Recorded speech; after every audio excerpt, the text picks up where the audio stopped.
היי, היי. אז איך קוראים להצגה? את מצלמת כאילו בזה? קוראים להצגה הלב הנורמלי. הלב הנורמלי. הלב הנורמלי. הלב הנורמלי. הלב הנורמלי. זה מחזה שכתב מחזה אמריקאי יהודי, לארי קרמר, וזה עוסק במאבק של הקהילה הגאה בשנים הראשונות של התפרצות האיידס בניו יורק. מחזה שחושף איך התגלתה המחלה עצמה. איידס. HIV, הייב. ואיך התחילה התארגנות לעזרה לנשאים, לחולים.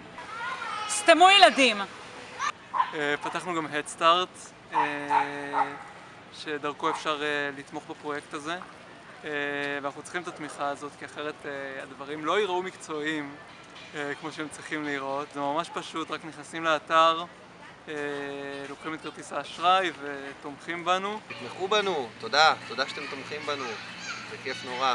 יופי. כאילו פשוט נורא פשוט, במקום ללכת לקנות כרטיס בערב עצמו, אתה הולך אתה קונה כרטיס לפני, ואז אתה בעצם עוזר לנו, כי אתה כאילו משלם לנו על החזרות, ואז אתה כבר בא, יש לך כבר כרטיס, אתה מוכן, אבל אנחנו קיבלנו כסף על החזרות, זה ווין ווין, ווין ווין סיטואשן.